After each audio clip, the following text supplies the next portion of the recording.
I'm going to give you 5 things you can do to keep your garden from being overwhelmed with weeds this spring and summer. What's up, Lazy Dog fam? Hope all y'all are having a fantastic day. It is Tuesday, April 9th here in South Georgia, and I was out here in the garden this afternoon doing a little weeding, trying to get this plot beside me ready to plant some cucumbers and some more squash tomorrow. And so I thought it'd be a great time to talk about weeds. And so in this video, I'm going to give you 5 things you can do to win the weed battle in your garden this year. So as the soil temps start to warm in early spring, that means a whole new crop of weeds are coming in. A lot of the cool season weeds start suffering a bit right around now because they don't like the heat, but those warm season weeds are popping up everywhere and they'll start to thrive pretty soon. And so one of the weeds we deal with a lot down here is pigweed. There's several different species of pigweed out there. This one here is red root pigweed. And so once our soil temps get in the mid-70s, that red root pigweed starts popping up all over the place. Those seeds have just been chilling in our soil throughout the winter, waiting for some warmer weather so they can germinate. And so as I mentioned at the beginning of the video, I'm going to give you 5 things you can do to keep your garden from being overwhelmed with weeds this spring and summer. And this discussion is going to mainly apply to in-ground gardens. I find that keeping weeds manageable in raised beds isn't that difficult. We've got 13 raised beds over there, and I can go and weed all of them in a matter of 10 or 15 minutes. So here we're going to be talking about in-ground gardens specifically. So tip number 1, you need to have a 0 tolerance policy for weeds early in the spring. Now, as things warm up, as we all get a little bit of garden fatigue about us in the summer, we might slack a little bit, but right now it's very important to have a 0 tolerance policy and keep those little weeds from becoming big weeds. Everybody's going to have weed seeds germinating. We don't want to let those go to seed and add even more weeds to our garden in the future. So for this little patch of pigweed like we have right here, we don't want to let this stuff get any bigger than it is right now. Little weeds like this are easy to kill. Just a hose all you need, and you just want to lightly disturb the soil like that.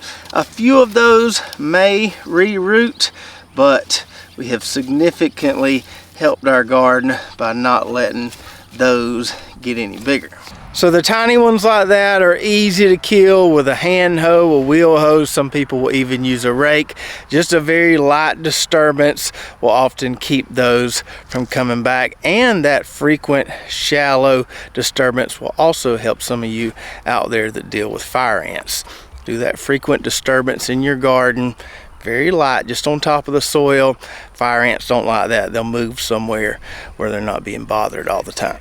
Now, if you mess around and let your weeds get a little bit bigger, like we have this one right here, I'd also recommend removing them after you flip them with a hoe. So in this plot right here, which also needs some weeding, after we go through here with a wheel hoe or a hand hoe, I'll probably rake all those out of here. So for the real tiny weeds, just flip them or disturb them. That's oftentimes enough to keep them from coming back. With the larger weeds, either pull them by hand or use a hoe and then rake them all out of there.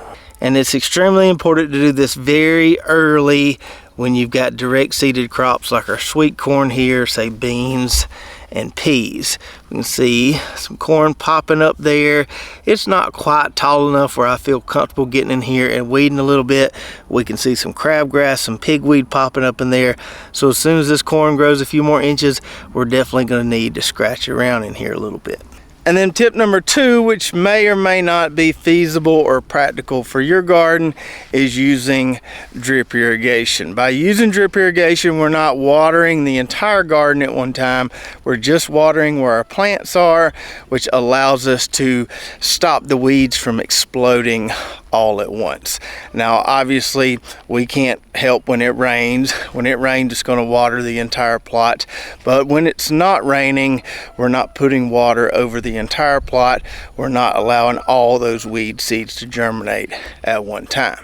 So let's take our little tomato spot here for example. We've definitely got some weeds between these two rows that we need to take care of, but had we been watering this entire plot with an overhead sprinkler, those weeds would be a lot bigger now and we'd have a lot bigger problem on our hands. But since we're just delivering water right underneath those tomato plants, these weeds between the rows aren't growing quite as fast and we can keep up with them better. And tip number 3 is to cut your grass. A significant source of weed seeds can be tall grass or weeds, especially right around the border of your garden plot. So keep that stuff mowed down all the time. That way you're not getting all these seed heads forming and then the wind's going to blow them into your garden plot. You can't eliminate all contributions of weed seeds. We can't control what birds do, but we can keep the grass cut low enough so we're not adding to that weed seed bank that way. And then number 4, which is probably the most obvious one, and that is to use mulch. Now, I don't use a lot of mulch in our in-ground garden plots because we're always replanting stuff, always changing our row spacing, always rotating things around, and I don't want to have to move mulch out of the way each time I do that. But natural mulches are a great way to suppress and kind of slow down those weed explosions in your in-ground garden. Weeds will still grow through mulch a lot of times, but they're easier to pull because you've got nice moist soil underneath the mulch. The problem you run into with mulching is if you get a huge weed explosion, a bunch of weeds growing up through that mulch, you then can't use a long handled tool or a wheel hoe to remove all those weeds at once. You've got to hand pull them all. So that's one downside to mulch. And then number 5, which a lot of people don't want to hear, but it's the truth. If you're constantly losing the weed battle in your garden year after year, it may be time to downsize. So downsizing could mean taking your one existing in-ground plot and making it a little smaller. Another way to downsize might be adding some raised beds to the picture. Now, if you're used to in-ground gardening, obviously raised beds are going to be an added expense, but if you consider the amount of time you spent battling and fighting those in-ground garden weeds, it may be worth it for you. Now, while we can't grow the volume of groceries in here that we can grow right there, we can grow a greater diversity of stuff in here because we have it all split up into these 13 beds. Another way to downsize is to use subplots. So this whole area here we call the Dream Garden that has 6 30 by 35 plots with 10-foot walkways. If we assume this was just one large garden plot, it would be about 70 by 125. But because we've got it split into subplots, things stay much more manageable. We don't have to be growing stuff in here in every single plot all the time. We can have a couple of them cover cropped.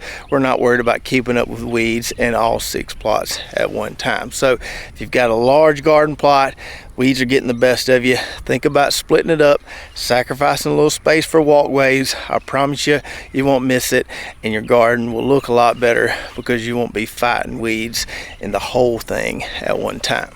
So the big takeaways here are to reduce the contributions to your weed seed bank as much as possible. Keep those tiny weeds from becoming big weeds, from producing seeds and multiplying in your garden plots. Also, try to keep the grass or weeds around your garden cut low so you're not getting a bunch of seed heads blowing into your plots as well. And let the appearance of your garden in the middle of summer tell you what to do. If your garden looks like an absolute jungle in July every single year, you probably need to do something different. You probably need to downsize, break it up into subplots, add some raised beds, change your strategy a little bit. If that's happening every single year, it's obvious that you're struggling keeping up with it, so you may want to kind of rethink things a little bit. Maybe not grow quite as much, but keep it nice and clean.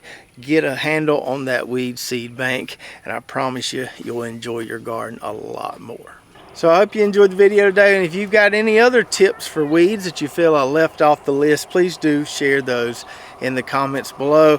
I know I didn't say anything about tarping because that's usually not something we do this time of year when we're busy planting, but if you want to know more about tarping and the advantages of using tarps to reduce your weed seed bank, watch this video right here. We'll break it down and show you the results from doing some tarping over a few months. So check that out, and we'll see you next time right here at Lazy Dog Farm.